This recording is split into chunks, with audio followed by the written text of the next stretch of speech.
And I think it's time for Today in History. Mr. Bill Heinzelman is in the room. Otherwise known as Spa-am. Spa-am, yeah. Spa-am. See, I mispronounced it. The Muppets character was supposed to be Spa-am. Why would they... No, I don't understand. Why would they get upset about that? Well, I think the way that the story came out originally was that this Spa-am was he's a bad dude. Oh, okay. He's a bad guy. He's bad. Yeah, oh, okay. He's not nice. Okay. He's a naughty devil. I see. He's just not a good character. So that's why Spam thought it would be. Yeah, they thought that the company thought that the connotation, was that Spam is a bad product. Yeah, because when I talked to the Queen of Spam and the Spam ambassador over there, they seem to take everything very lightly. I mean, as far as, we had a lot of fun with it. So, yeah, and I think if this Spa-am character was a funny character, yeah, like a Miss Piggy or something, yeah, then I think that it would have been fine. But he's a bad guy. The bad guy. Yeah. So you don't want a bad guy representing Spam. You Spa-am. No, not really. Unfortunately, they lost though. But yeah, I don't know. Well, yeah, I don't think anybody's going to. They should. Do you think somebody's going to actually stop buying Spam because of? It's been or start buying Spam because it's funny. Give me a break. Okay. But I tell you, I personally I like Spam. Yeah. But it's not something that I would want to eat every week. This is true. This is true. It's a good product, but about twice a year, it's enough. I'm pretty hungry right now. I could eat some Spam. I'm not that hungry right now. Maybe some corned beef. Okay. Okay. Anyway, today is Friday, January the 5th. It's the 5th day of 1996, and we've got 361 days left in the year.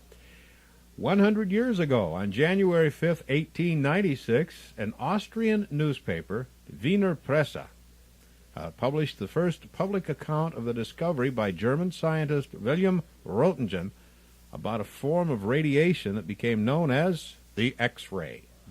Boy, wow. Yeah. Also on this date, in 1589, Catherine de' Medici of France died at the age of 69. Okay, who was she? I don't have a clue. Not a clue. I don't know. Was she? No.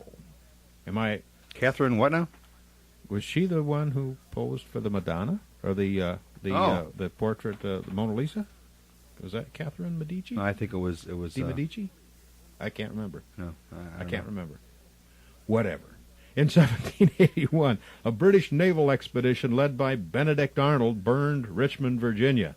In 1895, French Captain Alfred Dreyfus, convicted of treason, was publicly stripped of his rank. He was ultimately vindicated. In 1925, Nellie T. Ross succeeded her late husband as governor of Wyoming, becoming the first female governor in U.S. history. In 1933, the 30th President of the United States, keep 'em cool, Calvin Coolidge, died at his home in Northampton, Massachusetts. He was 60 years old. In 1943, educator and scientist George Washington Carver died in Tuskegee, Alabama. He was 81. Remember what he's most famous for? No, I don't. George Washington Carver? Peanut butter. Ah, okay. Peanut butter. He discovered peanut butter. and Reese's is proud of that and happy for that. And same with Peter Pan and the rest of them. Yeah, George Washington Carver is one of the great black people, black historical people. I mean, he did a lot with peanuts, but he did a lot of other things, too. He's just an amazing guy. He was just curious, and made all kinds of discoveries. In 1949, in his State of the Union address, President Truman labeled his administration the fair deal. In 1970, Joseph A. Yablonsky, an unsuccessful candidate for the presidency of the United Mine Workers, was found murdered with his wife and daughter at their home in Clarksville, Pennsylvania. And in 1994, Thomas P. Tip O'Neill, former Speaker of the U.S. House of Representatives, died in Boston. He was 81. I don't know how well he was remembered in Congress, but I think most people remember. If you mention it all, they all remember his trip to Cheers. Okay, I remember that. Yeah. Everybody remembers. Don't know what he stood for. But by golly, he was on the Cheers television show. Yeah. 10 years ago, Libya's official news agency quoted leader Muammar Gaddafi as saying that the United States had mobilized no less than 40 warships off his country's coast, that his own forces had been put on full alert. By golly.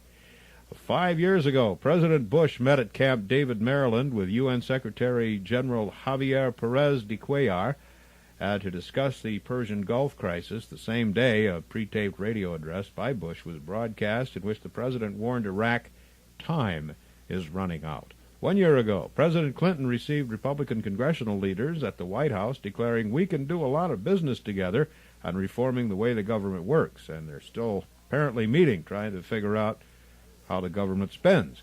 Anyway, today's birthdays. Former Vice President Walter Mondale, the current U.S. ambassador to Japan, is 68. Ryza Gorbachev is 64. I guess that's probably Mrs. Gorbachev, huh?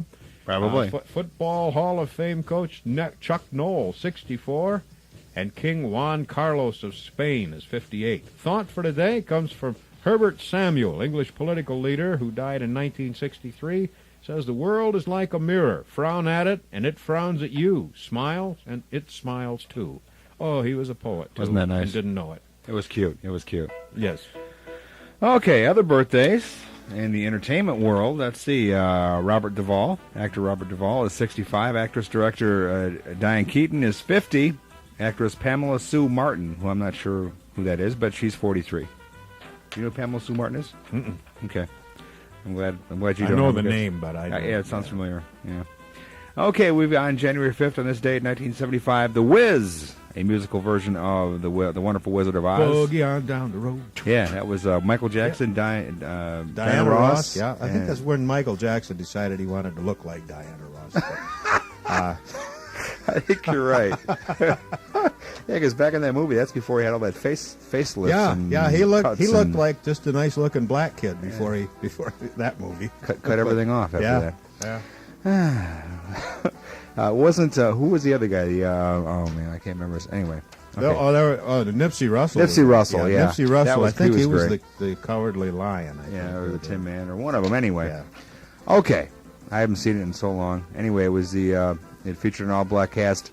It opened on Broadway. In 1978, the Sex Pistols began its fourth tour of the U.S., but less than 2 weeks after the first show in Atlanta, the tour was over and the band had broken up. In 1979, musician Charles Mingus died in Mexico of Lou Gehrig's disease. In 1989, actress Zsa Zsa Gabor was kicked off a Delta Airlines flight because she refused to keep her two dogs in their travel kennels. She was escorted from the plane in Atlanta during a stopover on her way to Palm Beach, Florida. I'm surprised she didn't slap anybody. Was she? No, it wasn't Zsa Zsa. It was the other. Ava was on Green Acres, right? Yeah. I don't know. They both look alike to me. I can't. Yeah, they were basically both very famous for being famous, but nobody really knew what they did. Right. Hollywood Squares and Green Acres. You couldn't tell which one was which. Yeah. Okay. They're getting married a lot. Yeah, a lot of that. 1990, the movie Born on the 4th of July, starring Tom Cruise, opened nationwide. And in 1991, actress Barbara Eden married for the third time.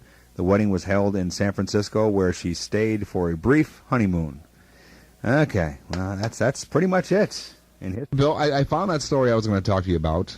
Okay. Okay. We're last hour you talked about, I think it was last hour, about smoking. Somebody got in trouble for smoking or something? Oh, no. What's the deal? It's Philip Morris is recalling some cigarettes because there's got some defective filters in these cigarettes, and they could cause smokers to wheeze and stuff. So, So some doctor said, well, whoop-de-doo. That's kind of a silly recall when you consider smoking will kill you, the product will kill you. Anyway, that was the story. Oh, okay. Because, anyway, this one really doesn't totally tie in, but, of course, the group Led Zeppelin, guitarist Jimmy Page, he was found caught smoking in the boys' room. Page, oh, my goodness. Yeah. He lit up a cigarette in an airplane bathroom on a flight from San Francisco to Portland. And then he was caught smoking in the person's room. Well, the alarm went off, and Page was caught. The flight crew radioed ahead and sent a report to the Federal Aviation Administration, which has a choice of either just giving him a recommend, or just slap him on the hand, or give him a fine of $1,000 for smoking on an airplane. You know what? You know what's scary about that? What's that? If Uncle Sam is watching out what you're doing in the toilet on an airplane. Yeah. Oh, Big Brother is coming. Exactly. Before it used to be, of course, the smoke. I quit smoking a little while ago, so I'm happy about that and all that good stuff. But still, I mean, smokers still have some rights. I mean, come on. Oh, Nice. well, You can't even smoke in the boys' room anymore without alarms going off and fines to be paid. I think that if airlines are going to go smokeless, that's fine, but there should be smokers' flights. Well, we're going to talk about a little movie review. You didn't get a chance to see Casper, Bill. I don't know if that's good or bad. Oh, I think it's bad. I have 2 kids who have been watching the commercials on television. Yeah. And, of course, I guess 7-Up is involved quite heavily with the promotion of the movie anyway. Pepsi. Yeah. Is it Pepsi? Pepsi. Yeah. One of the soda companies anyway. And also Pizza Hut, too. Well, even my wife is looking forward to seeing this because she waxes nostalgic about Casper from her childhood. So okay, now see, I watched Casper a little bit when I was a kid, but I like the other ones, some of the other ones better. But anyway, me too. The ones that were violent, Combat Kelly, and well, like what Mark Frost was playing the other day too, Johnny Quest. Johnny Quest. Yeah, the theme to Johnny Quest. He was playing that. That brought back a lot of memories. Yeah. Anyway, we got Sherry Wilson on the line. She went and saw the movie. Yeah. Okay, Sherry. Okay, there you are. You're a little louder now. Okay, I have 2 comments. Okay. There is an airline that caters specifically to smokers, and Jimmy Page did not write smoking in the boys' room. Well, I didn't say he wrote Smoking in the Boys' Room. That was Brownsville Station that did it originally. Yeah, I think there was another group, a rock group, that did it also.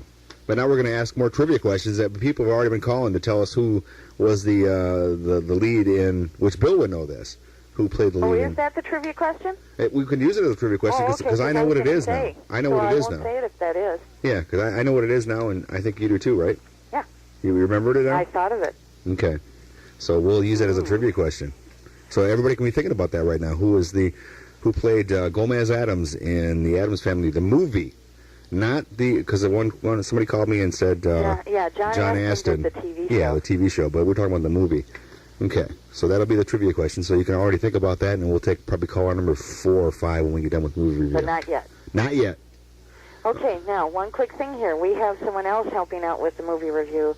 On the other phone with me is Kim Alderink. Oh, so she's going to give the youth impression. I got some youth impressions too, because from 5 to 13. Well, she's 16, so we. Okay, so we got the full scale then. Yeah. And we won't tell how old that you and I are. We'll leave that I'm one. an old fart. We'll just say that. Okay, all right. Okay, so who wants to start? What about Casper the Friendly Ghost? Okay, well, she's pointing at me, so I guess it's my turn. Okay. I liked it. It works on 2 levels. I think kids would like it, and there's a lot of cameos that you go, oh, look, and then he's gone or she's gone. And there's a lot of jokes that are geared more toward the adult. There's a lot of cameos. So I was kind of surprised about that because, there's some big stars. You got, Clint Eastwood? That's who the first mirror... I couldn't remember who the first face in the mirror was. No, don't talk about that. Eastwood, okay. Anyway, Clint Eastwood, there was Rodney Dangerfield. Also, Mel Gibson. Uh-huh. Oh, geez, who else was in there? There's a couple other ones, too, that just kind of surprised me that were in there. The guy from Ghostbusters, Dan Aykroyd. Uh-huh. Dan Aykroyd was in there. The first one that came out of the house. Guido Sarducci. Yeah, Father Guido Sarducci. Yeah, he was in there also. So there's a lot of different people in the movie, that's for sure. So, and there's even someone's flipping channels on the TV, and they stop on a cartoon, and it's from Casper the Friendly Ghost. About the time you go, I know what that's from, then they turn the channel. Yeah. He flipped. Casper kids flipped wouldn't catch that. Casper was watching, by the way. Yeah. Yeah. And then he came across the. He went high tech. The ghost. Yeah. He came across the ghost therapist. Mm-hmm. That's what it was. A ghost therapist. And then, of course, that his daughter was. Kat. Okay, Kat, and that was what was her name again? Christina Ricci. Ricci. Okay. And so anyway, she did a pretty good job in this. I was pretty impressed by her. She's not a bad actress for 15 years old. I mean, in the last movie that she played, like I say, with the Addams Family, she was pretty decent in that too. She reminds me of, remember, I'm trying to think of the Winona Ryder, the one from when she played the movie Beetlejuice. Winona Ryder? Was she in that one? Yeah, she was in Beetlejuice. I think it was like her first. That was like her first role. I think was in Beetlejuice. She played like a 15-year-old. She was a spoiled brat, wasn't she? Yeah, but I mean, she was that same type. She had that same look about her. Yeah. Well, kind of spooky, you know. But anyway, so she was very good in it, I thought myself, and the movie itself was entertaining. I mean, but it was more for the kids, I think. Well, yeah, it was more for the kids, but there was enough jokes in there to keep the adults happy. That I laughed at some of the stuff. Okay. Now I tell you, I had a little negative with it though, because I said I had my 5-year-old with me. I didn't even notice the rating. Was it PG-13 or was it PG or what was it? Just PG. Because I mean, there's some language in there that I didn't think was necessary. Did you hear that or not? I don't remember, but I don't have little kids, so. Well, I know. I guess that's why it struck me, because there was some language in it that I really didn't think was necessary. I mean, it was basically a kids' movie. I remember, E.T. when that first came out. They had the language. It was kind of just to say this is like real life, but some of the I don't think the kids need to hear that. I mean, for that kind of a movie. I thought the 3 ghost uncles were funny. Yeah, they were pretty funny, and. When you saw the end, do you see sequel? I see sequel. I see part 2. They could if it does well. If it does well, yeah, at the box office. But I mean, they must already plan it to do well. I mean, like I say, with Bill and I were talking about the Pepsi already is one of the sponsors. Also, Pizza Hut's doing something with it. I mean, so they must expect it to be a big movie.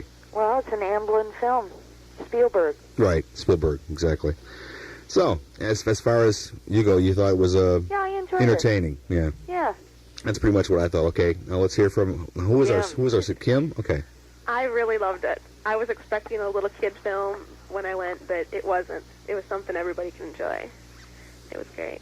Okay, so you're 16 and you and my 13-year-old. Yeah. I'll play the little movie review that they did at home yesterday when I put them on the tape recorder, but. He really didn't. He thought it was, he thought it was too childish. But I thought it was entertaining for all ages. But he's a 13-year-old boy. Yeah, exactly. And it wouldn't be cool for him to say that movie was fun. Right. That's right. Darn it, it's not cool.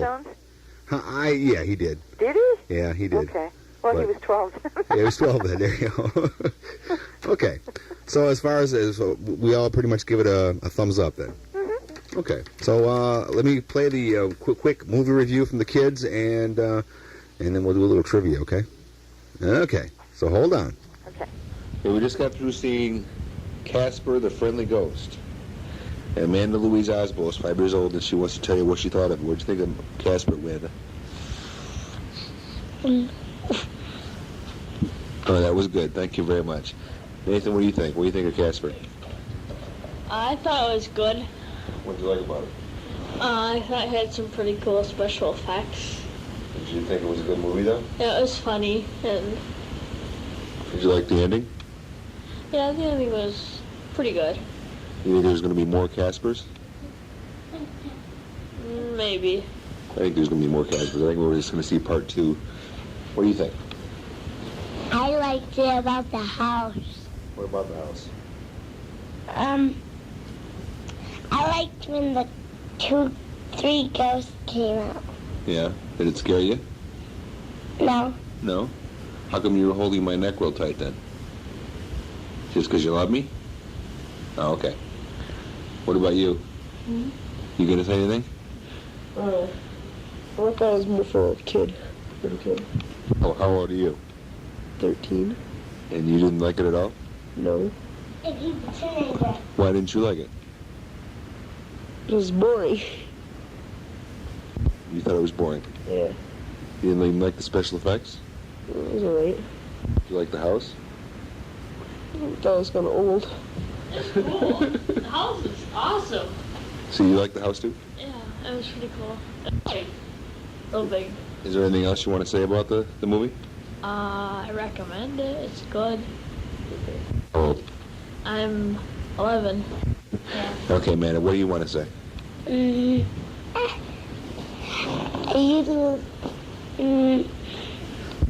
think that pretty much sums it up right there.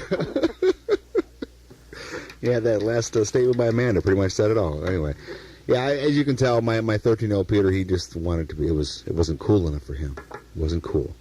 But anyway, as far as it goes, we all think that was a pretty decent movie, right? Yep. We all give it a, I don't know, an applaud.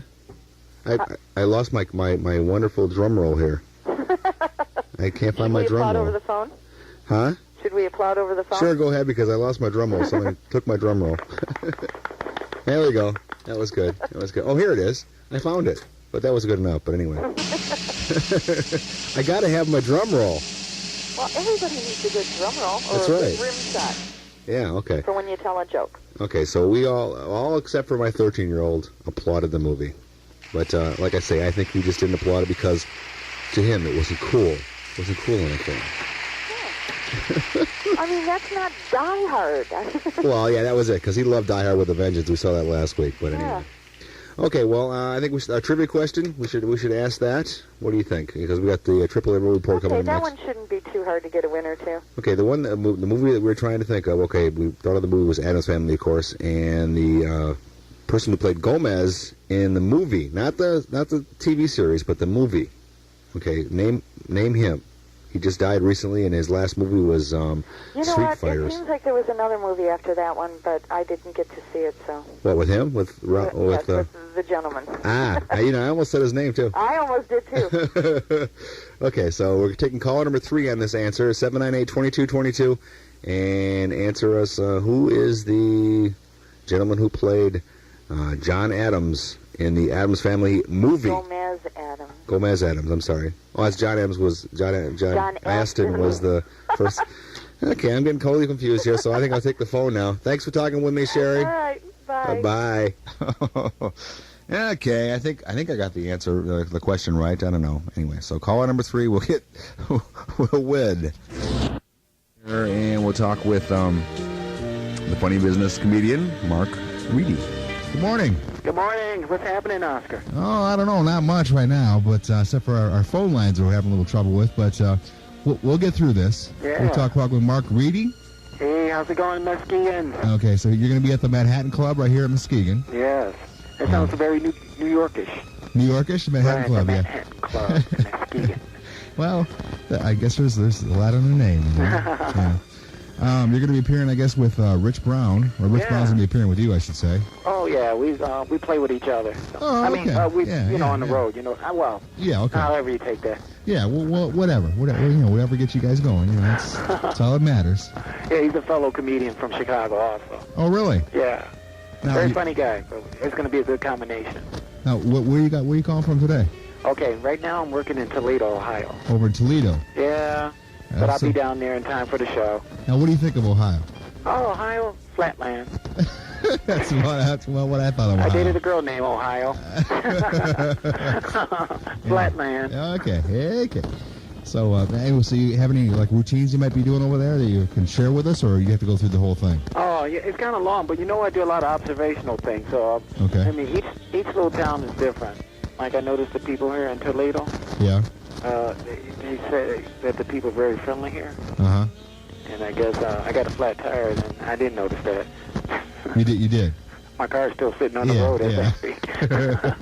Can't be that friendly. Someone would have helped me. Yeah, I said, hey, look, he's got a flat tire, and just kept on going. Right? Maybe they count the friendliness when people wave. When you're standing by your car. See ya, sucker. That's the friendliness when people wave and stare. Yeah. So, so are you having a good time in Ohio, or you kind of just hanging out? You know what? I enjoy my work. Anywhere I go, I have a good time. I just go out and I meet people. I talk to people. I tell them about the show. I hope we have a good turnout. Obviously, since we're on the radio, that should help things. Yeah. People come out because they're curious and they like to see live entertainment. Yeah, and if you happen to roll in Muskegon in time, call again, and we'll talk a little bit on Wednesday, the night you perform. Okay, then that sounds cool. Okay. Anything else you want to tell us about what's coming up, though? Oh, you know what? I'm working on getting on Star Search, so I'm going to need the crowd in Muskegon. I'll be working out some new stuff. Oh, okay. And a lot of times people like that. They like when they see you before you go on a television show as opposed to after. Uh-huh. Because they feel like, well, I know that comedian. I saw him on the rise. Right. Okay. You know, I was talking to somebody else that was on Star Search, a singer or something, and she said that she thinks she won because she gave Ed McMahon a big kiss. Well, I plan to do more than that, Ted. Do you? Yeah, I plan to hold his socks up, tie his shoes. Just rub Ed's head a little bit. I mean, just get with Ed, and I'm sure he'll see you through. Yeah, it's gonna be fun. It's gonna be fun. So have you appeared? What other clubs have you appeared in? Oh, you know what? We work all the clubs like in L.A., New York. That helps us get on television. Uh-huh. But I work everywhere. It's amazing. I can be in Vegas one week, and then I can be in a small town the following week. It doesn't matter. Okay, it says here you've been on HBO too, huh? Oh yeah, that was fun. I've done the HBO. I've done the MTV, yeah. All that stuff. That major cable programs people watch. Uh-huh. So now it's time to break into like Star Search. Yeah, you know, Ed get on the McMahon. networks like Channel ABCs and the CBSs, Uh-huh. stuff like that, where people can reach a wider range of people. Have you ever worked in the Improv at all? Oh yeah. Okay, so have you ever kissed the man's hand over That's there? right. We had to hug him. Yeah. We had to give him a beer hug, and that's approval. Yeah. He's like the Caesar of comedy. Okay, so he gave you a big hug, right? That's right. Okay. He's like the Caesar, the guy with the what's that little eyepiece they wear? The eyepiece they wear? You know, like the Planter's peanut. Yeah, the patch on the eye. Yeah. He has one of those eyepieces. Okay. That he looks through, so he's a character. Oh, okay. We love him. Okay, well, anyway, I'll probably see you down there Monday. Hey, I'm thanks, gonna try to make the Oscar. show. We're going to party. We're going to hang loose. I want everybody to come on down and have fun because it's the holidays. Okay, Mark Reedy? Yeah. That was right. Reedy, right? Mark Reedy in the house. In the house. Okay. Thanks a lot. Thanks a lot, Oscar. We'll see you. Ciao. Rock 95.3, and I'm going to go to the phone, and we're talking to Marge Davis, right? Right. Okay. Marge, I saw you last week at the Mayfest over at MCC, and you had all those birds over there. And my son Peter knows your husband, and he said that it was just a great show and stuff like that. And he said he was a great guy, and anyway, so I saw your bird show over there. It was quite impressive, all the birds you had over there. But I missed the show, I guess you had over there. Well, it was briefly done at Central Time so that as many of my first graders as possible could be there. About half of them were. And at 1 o'clock, they sang their environmental songs that they've been working on about saving the animals and saving the rainforest. Oh, okay. So, yeah, I missed that. Now you teach what, at Morning Shore Schools? Right. I'm at the Campbell Building. Okay. I teach first grade. Okay, so you teach first grade, plus you also teach about the birds themselves, or educate people about the birds, or what? Yes. When outside of school, I go to a number of places, almost everywhere that I'm called and asked, including I've done some of the critter care camps for the Humane Society in Ottawa County last summer, and churches, Sunday school classes, other elementary schools. A week ago I was at Central Elementary here in Grand Haven, and then they had a youth fest just a couple weeks before that, and I was there. Every week there's some place to go outside of school hours with different themes, and since I have, I think it's 15 different species of parrots now, I can tie it into areas. For example, one of the churches I went to for a youth group, they were studying the Amazon, so I took strictly my South American background birds. Okay. Now, how many birds do you have yourself? I mean, Everyone asks that. I'm not a bird breeder, and I don't intend to be one. I have 8 large-sized parrots, 7 mid-sized, and then a whole bunch of littler ones that have been hatching clutches like crazy. We've had, in the classroom, we've had baby budgies, which most people call parakeets.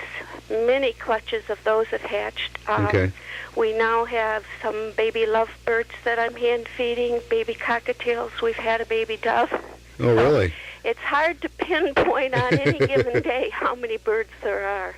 So you must like live in a mansion though, with all these birds. I mean, some of those cages are huge, or don't you use the cages much? Not well. The big birds have huge cages, and right. We're on Lake Michigan, and the room that they're in is 20 by 20 on the outer edge for some of them. But I will admit, we now have a bedroom that one of my kids no longer used. So the beds have been removed, and the Amazons and my big macaw are in that bedroom. Okay, so you got a bedroom just for the birds themselves. Yes, yes. When you talk to bird people, you often find that they begin to fill other rooms. Now, see, I was gonna say that I was gonna introduce you as the bird lady, but I thought maybe you might be offended by that. But you said you call yourself the bird people, as the bird people. Oh, yeah. Well, most people, I frequently walk with the birds, particularly in the summer weather along the boardwalk and the beach close to where I live, because they're so acclimated to being with people, with the children, and to change to keep them that outgoing and friendly. And most people know me as the bird lady. Really? Oh, yes. okay. In fact, in Peru, in the Amazon, my first year, they made a video for the educational workshops that they used to sell the program, and that's what I'm referred to in Peru also. Okay, so we can just call you the bird lady. Okay. Sure. Well, you should have your card there, Marge Davis, the bird lady, on there. Well, I grabbed it. It does say on my card, though, environmental education through aviculture. Yeah, I know, but bird lady sounds so much better. Oh, yes, yes, that's true. Everyone would know exactly where I'm coming from. Yes. But, you know, that was one thing I noticed, too, at the Mayfest, that when you had those birds out there for display, they were all out of their cages, and people could go right there and just pet them or whatever, and they were very friendly. I mean... Yes. They're all hand-fed and domestically hatched. Both of the different bird clubs that I belong to, and most people who are into exotic birds are very, very supportive of people buying domestic hatched babies. It's against the law now to import all different kinds, but there are still people smuggling birds in, and those are the ones that we want to encourage. They leave them in their natural habitat. Most of the species that I have are endangered in their natural habitat. Oh, really? So you're doing something that way for the environment then also? Yes. Oh, yes, very definitely. Okay. Yes. Now, how do you find time to hand feed all these birds? I mean, you work, you do your first grade school at Mona Shores. I mean, you're a teacher at Mona Shores. How do you find time to hand feed all these birds? Oh, well, the hand feeding goes in according to the age of the babies and so forth, but I guess typically, like right now, my 3 baby lovebirds, I get up a little before 6, and they have a heating pad for warmth and what have you, and feed them, and then when I go to school, they go along with me, and when I leave school to go to a meeting such as I had Tuesday night, I had a board meeting for a bird club. I took them there so that I can feed them at school or wherever I go if it's time for those babies to eat. Okay. I have the materials with me, and I feed them, and then we go on to the next place. That's now. So we bring them right to the school. I say I didn't know that. I know you brought them right to the school too. Oh yeah, and the smaller birds, the adult lovebirds, budgies, and cockatiels, and I have a pair of parrotlets. They stay at the school, and different children can take them home for the weekend with parent permission. And then as we have clutches of babies and they're weaned, a lot of people, because they're handled and very, very lovable little birds, get them I give them to them for their children as long as it's a good home. But oh, really? Each morning when I leave for school, I have some big birds and mid-sized birds in the car with me, and they spend the day, and then they come back with me at night. And here at home, the cages are huge, but they're really only for when it's bedtime. They don't.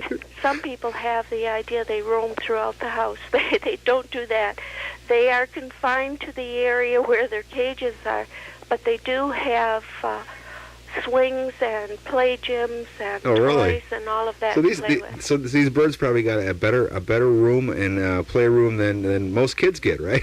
Yeah. I'll tell you, they get into things, and I allow them to make messes that I would never have allowed my human children to do. So your human children, okay? Yes,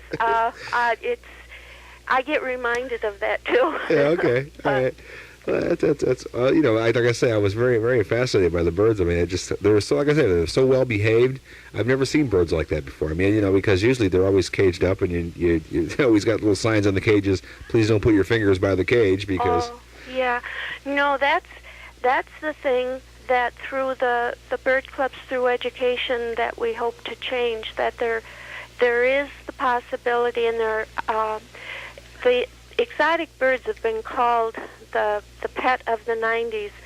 I don't refer to them as pets. I call them companions, because with their intellect and with their ability to speak, particularly my African gray, it's not a pet situation. There's a constant interaction. Right. I have a dog, a cat. I have 2 beautiful iguanas, but they don't. Sounds when like the my phone house. rings, they don't say hello like Yeah. some of the birds do. Yeah, see, I have a ribbon snake, some fish, a cat, a dog. That was the one thing I was going to ask you, too, because my daughter wants a bird, but the cat that we have is it's a Persian cat, and it likes to attack things. It's already attacked my ribbon snake. It's already killed a guinea pig that we had, or a gerbil, rather, that we had. We got a hamster, but we watch it very carefully. You worry about that cat. Yes. Now, what about that? If we were to get a bird, do you think it would be better for us not to get a bird with a cat like that, or would it be a place we could put the bird so the cat couldn't get at it, or? Well, when I first started out, with the smaller birds, that was a great concern, because my Simon is a huge cat, and he had, in the past, gotten animals outside when he would sneak out, because he's not even supposed to be outside. But in all honesty, he is somewhat intimidated by the bigger birds. Oh, okay. Yeah, think about that. We had no idea that he was even going near them until my oldest big one, my African gray, started to meow, and then we knew that Simon had been out there. But we never leave a bird out unsupervised. Okay. That's just become like second nature to us. If they're out and playing, and we have to do something, and we're not going to be able to observe them. If we hear a funny sound, then they have to go in until we can return to be sure that they are supervised. Okay. He stays away as much as possible, but I would never take the chance of something happening. Yeah, because she just wants like a parakeet or something like that. So I mean, that would probably that was too small of a bird. That'd be a very easy prey for a cat. So. Well, they can be wonderful, wonderful talkers and can make good pets, but they are a size that entices a cat. Yeah. Okay. Yeah. All right, well, we'll have to think about that one anyway. But now, what about you? Do you said you give birds away to homes that you feel are fit for the bird or whatever? Mm-hmm. Do you encourage that, or is that something? I hear your birds in the background. Yes. Is it something that you want people to know about, or? Well, it's a matter of when I have them available, and I do for the Muskegon Community Schools. Okay. At night. In the fall and in the winter, I did a little bird care class, and the thing I focused on was for people to be sure of that they knew what kind of bird was going to fit their home style. And if I have any of those available and people express interest, then I give them what. Mainly, it's been up-to-date baby budgies, but with all of these other babies that I've now got, that will branch out some. A lot of people see me at the programs that I do, or where I take the birds to show them, and they'll come up, or they'll take one of my cards and call me and tell me when I have one available, they would very much like to have one. Okay. These are such different babies because of the hand feeding and the handling by all of my first graders. The babies are handled even before they're weaned. Right. The children have them, and they are really exceptional for the most part on the way in which they handle the birds.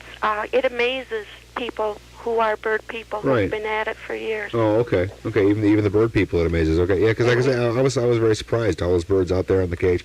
Now, so should people contact you then, or where? I tell you, where are you going to be appearing next, where people can come and see you and the birds? Oh, okay.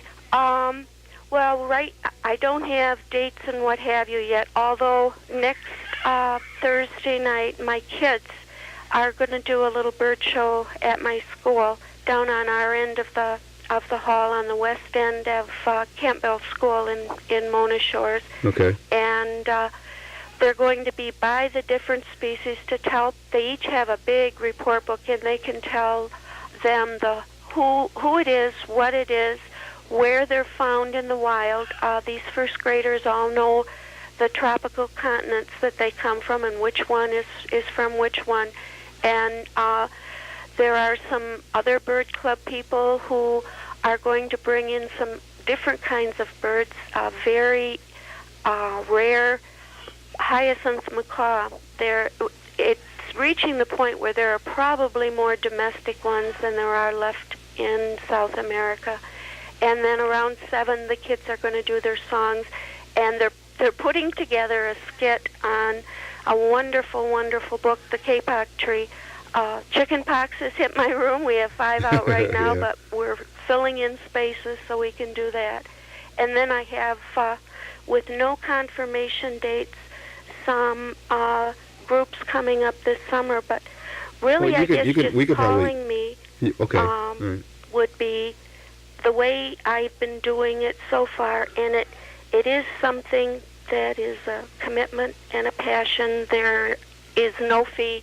I just like to get out and to share them with people and have people understand that they can be so different than what they look at in a zoo, or maybe in a setting where there's a lot of different kinds of animals, and this bird is sitting lonely in a cage off in a corner with no toys or anything. It's so different from that. I hear one in the background saying hello. Yes, that's my macaw. I have all my boys home for an overnight, and they're out in the other room where most of them are, but I'm in my bedroom, and across from me is the bedroom with McGee. And okay, so they're that far away, and I can hear them that clearly? Mm-hmm. Oh, yeah. Geez. Oh, a macaw? Yeah. Noisy. Sure can. Okay, so would you like to give your number out then to if people wanted to contact you? On my cards, I give both my school number and my home number, and they can, up until school closes, the office, if they call there, they'll tell them when I'll be available, or they'll take the number for me to recall them, and that's Campbell School, 755-2550. My home number is a Grand Haven number, 842-6911. Okay. So that if they want to get a hold of you, they can do it that way. And I've got the numbers here if they didn't catch it the first time. Okay. And so they can contact you and find out about the birds and where you're going to be at, so they can see them. I mean, you really got to see it, though. I mean, people really got to go out there and see it, because it's quite amazing how you take care of your birds. It's great. They're different than people had ever imagined. Some of us from the Glass Group in Grand Rapids took some of our birds to the private dedication at the Meyer Botanical Gardens. And the benefactors of the Botanical Gardens, when they came through and came up to us with our birds, they had no idea that these beautiful creatures could be so gentle and so caring and affectionate. They were amazed, and most people are. Okay. Well, and like I say, that we'll give the numbers out again, and if people want to contact you, then they can find out more about the birds. And I appreciate you talking with me today and taking your time. And just one other point, okay. A thing that I advise for people, and there's no cost, is I can also give them information on 2 wonderful bird clubs that they might like to go to a few meetings to see all of the different kinds of species if they're thinking about a bird. So they can decide on what one they really want. Yeah. Okay. We have speakers, vets, the whole thing, and it's a good route to go to be educated. Okay. All right. Well, thank you very much for calling. Okay. Okay, hold on just a minute, then I'll talk to you a little bit more, but I'll take a little break here. And I appreciate Marge Davis, and she's, I like the bird lady the best. But anyway, we got the numbers here if you want to contact Marge and find out more about birds if you're a bird lover, or if you just want to be interested. If you're interested in birds and want to find out more about them, I got the numbers here for you. It's a call. From the filmmakers who brought us Top Gun comes Crimson Tide, an explosive peanut butter. Ah, okay. Peanut butter. He discovered peanut butter. And Reese's is proud of that and happy for that. And same with Peter Pan and the rest of them. Yeah, George Washington Carver, one of the great black people, black historical people. I mean, he did a lot with peanuts, but he did a lot of other things too. He's just an amazing guy. He was just curious, and made all kinds of discoveries. In 1949, in his State of the Union address, President Truman labeled his administration the fair deal. In 1970, Joseph A. Yablonsky, an unsuccessful candidate for the presidency of the United Mine Workers, was found murdered with his wife and daughter at their home in Clarksville, Pennsylvania. And in 1994, Thomas P. Tip O'Neill, former Speaker of the U.S. House of Representatives, died in Boston. Medici? I can't remember. No, I can't remember. Whatever. In 1781, a British naval expedition led by Benedict Arnold burned Richmond, Virginia. In 1895, French Captain Alfred Dreyfus, convicted of treason, was publicly stripped of his rank. He was ultimately vindicated. In 1925, Nellie T. Ross succeeded her late husband as governor of Wyoming, becoming the first female governor in U.S. history. In 1933, the 30th President of the United States, keep 'em cool, Calvin Coolidge, died at his home in Northampton, Massachusetts. He was 60 years old. In 1943, educator and scientist George Washington Carver died in Tuskegee, Alabama. He was 81. Remember what he's most famous for? No, I don't. George Washington Carver? And we had a lot of fun with it, so...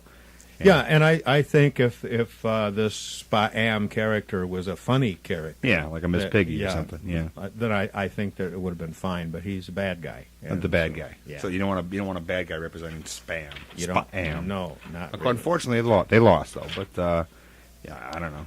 Well, yeah. I don't think anybody's going to... they should. Do you think somebody's going to actually stop buying Spam because of, it's been around for 100... Or start buying Spam because it's funny? There you go. Give me a break.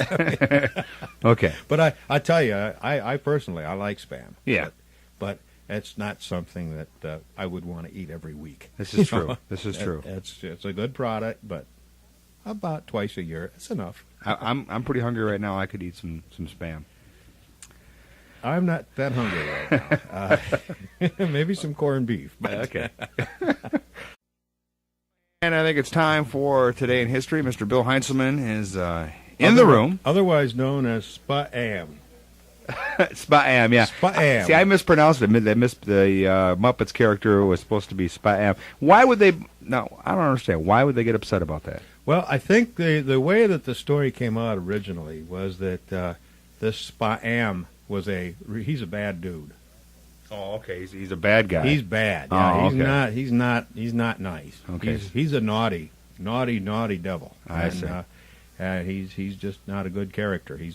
So that's why Spam thought it would be... Yeah, they thought that the company thought that the connotation, was that spam is a bad product. Yeah, because when I talked to the queen of spam and the spam ambassador over there, they seem to take everything very lightly. I mean, as far as Okay. Anyway, today is Friday, January the 5th. It's the 5th day of 1996, and we've got 361 days left in the year. 100 years ago, on January 5th, 1896, an Austrian newspaper, Wiener Presse, published the first public account of the discovery by German scientist William Roentgen about a form of radiation that became known as the X-ray. Boy, wow. Also on this date, in 1589, Catherine de Medici of France died at the age of 69. Okay, who was she? I don't have a clue. Not a clue. I don't know. Was she? No. Am I? Catherine what now? Was she the one who posed for the Madonna? Or the portrait, the Mona Lisa? Was that Catherine Medici? No, I think it was